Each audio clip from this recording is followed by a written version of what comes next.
I just like to note that this document is only in relation to Guyana. This document is only in relation to persons that are preparing for motor vehicles and road trafficking assessment for the provisional license. This will only be inclusive of them. We will not, this document is not for anyone else. It's purely 100% for Guyanese, for Guyana individuals. So without further ado, let's actually start with the laws of Guyana, Motor Vehicles and the Road Trafficking Act. This page, it will be, I would guess it would be very long. Um, it will probably be a couple of hours. But with that said, we will still try. We'll take a few breaks there and there. But let's start without further ado.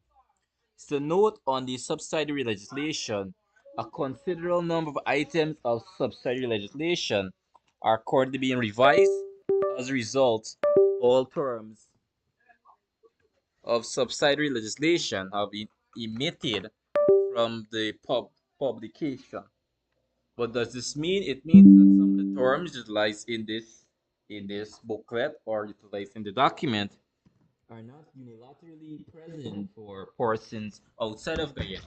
Some of the terms utilized in this booklet will be more than inclusive of Guyanese slangs and Guyanese way of life and Guyanese way of speaking, which is Creolese.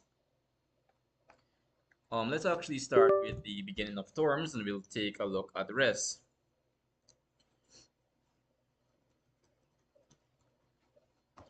So we did take a little bit of looking or delving into in the last or the previous chapter. So we'll just skip a lot of these here. I will make a compilation video. I don't want to be redundant. If you haven't seen that video on the trafficking laws and regulations in Guyana for the provisional license test, we will start on that now. So we'll be taking part III or section 3, which is the identification marks and certifications of fitness.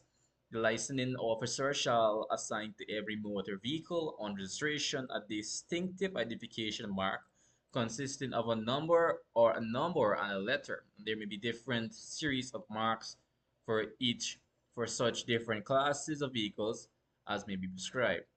Secondly, the licensing officer may at any time give notice in writing to the registered owner of a motor vehicle, directing him within a time limited in the notice to produce the vehicle in order that another identification mark may be assigned to the vehicle, and on the vehicle being produced, the mark shall be assigned and registered amended accordingly. Thirdly, the licensing officer may assign general identification marks to dealers in motor vehicles for use on vehicles which are being used for any purpose authorized by or under a dealer's general license. The same identification mark shall not be used on more than one vehicle at any one time. Fourth, the licensing officer may at any time be by notice in writing assign to a dealer new identification marks. 13th, any person who drives a motor vehicle, the identification mark of which is not fixed thereon as prescribed, or being so fixed, in any way obscured or not easily distinguishable, commits an offense and is liable on summary conviction to a fine of $155,000 and to imprisonment for 3 months, provided that on a prosecution for having a mark obscured or not easily distinguishable, prove that all reasonable practicable steps have been taken to prevent the mark being obscured or not easily distinguishable, shall be a good offense. We have 14, which is I. Application for certification of fitness in respect of a motor vehicle shall be made to a certifying officer and shall be accompanied by the prescribed fee, provided that a. where a second or subsequent application is made in respect of the same motor vehicle in any 1 year, no fee shall be required. And we have B. No fee shall be charged under the section for the inspection of any motor vehicle which is the property of government or any municipal council or a local authority which has been exempted from the payment of registered fees by the minister or the government sewage and water commissionaries, meaning in application applicable to persons that are in the case of having no business relation to the first notes or the primary notes that we did look into. In the case that you do not have a form of identification, meaning that you do not have a license and TIN number on your vehicle, that could lead to a fine of 155,000 with addition to 3 months of imprisonment in inclusive of breaking legal registers or breaking the legality of laws within Guyana. It after inspecting the motor vehicle, the certifying officer is satisfied that the vehicle conforms to the prescribed condition as to fitness, he shall, subject to the regulation, issue a certificate of fitness in respect of the vehicle for such time as he shall think of it, as he shall think fit. O siento. Third, the licensing authority may at any time revoke or suspend a certificate of fitness if, on the advice of a certifying officer, it appears to him that the motor vehicle has ceased to comply with any of the prescribed conditions as to fitness. And fourthly, a certifying officer may issue a certificate of fitness without inspection if he is satisfied that the motor vehicle conforms to the prescribed condition as to fitness. 15th, any person who drives a motor vehicle in respect of which a certificate of fitness is not enforced or in respect of what the prescribed conditions as to fitness are not fulfilled shall be guilty of an offense. In most cases, a fine or subsequent imprisonment may be uh, um, sufficient in most cases. 16I or 16.1, no person shall operate any vehicle to which this section applies unless there is enforced a certificate of fitness issued by a certifying officer in respect of such vehicle. Then we have the second applicable subjugation of point 16.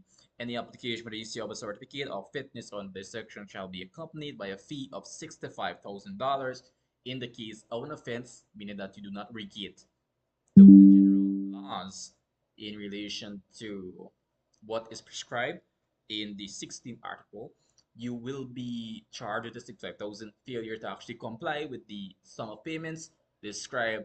Imprisonment of 3 months is usually obligated in these cases. Then we have chapter 65, which is 02. We work in chapter 65 or 51 to 1 in relation to the laws of Guyana, labor laws. So in this section, we will mainly be dealing with motor vehicles and road traffic. So I will take a short 20 something minutes break and I will be back with you after we finish this one page. So this section shall apply to every vehicle drawn by any animal and constructed and used for the carriage of not less than 6 passengers, for hire or rewarded separate, fire stages by stage or stopping to pick up or set down passengers along the line of route. Any person who operates any vehicle in contravention of this section shall be liable on summary convicted of a fine of not less than $5,000 nor more than $10,000. Failure to comply with basic regulatory regulations, meaning that you go over the limit of 6 to 5 persons, will be subjected to a fee of 6 or 5,000 in most cases, which will not exceed $10,000. So we will take a look, or I will return to it in the next couple of minutes. You guys could stay in tune.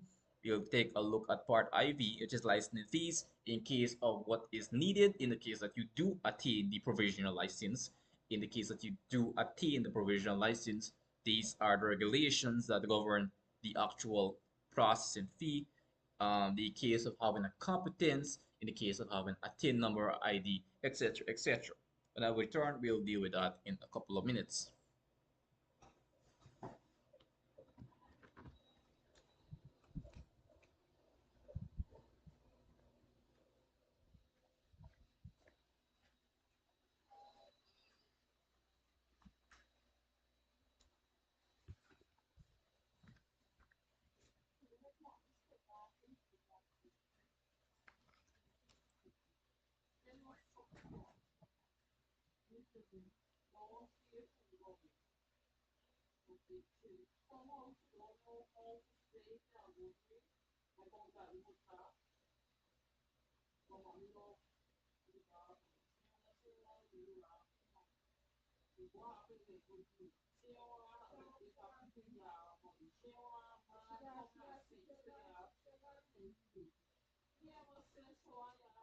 Excuse me, can you guys please be quiet?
So let's start work again on the preparation for the provisional license test.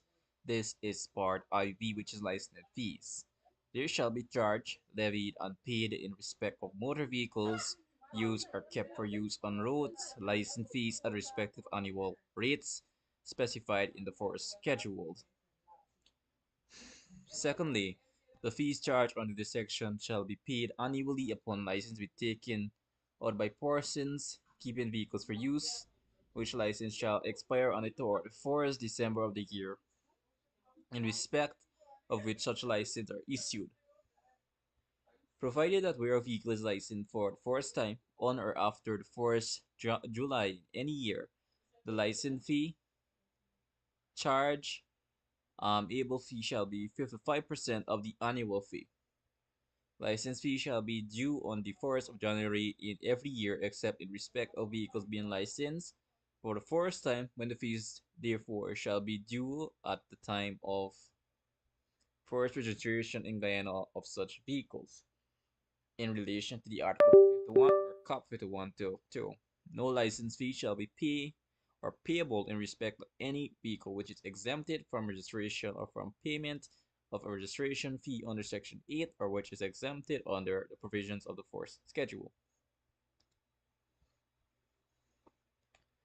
Then we have 18.1. Application for the issue of license for a motor vehicle shall be made to the licensing officer in the prescribed form and shall be accompanied by the certificate of registration, the certification of fitness, and the certification of insurance under the Motor Vehicle Insurance Third Party Risk Act.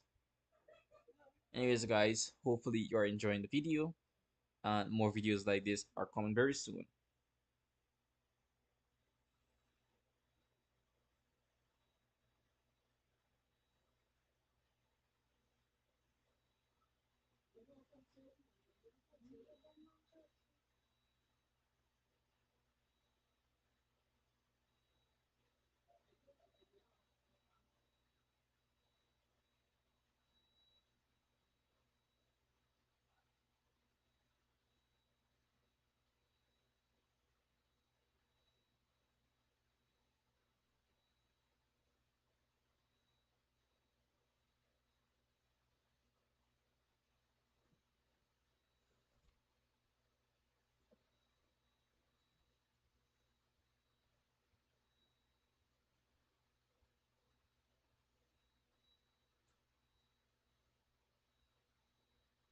Anyways, guys, this will be everything for now. We will continue and we will look at part V, which is licensing of drivers and provision as to disqualification of drivers and endorsements of license.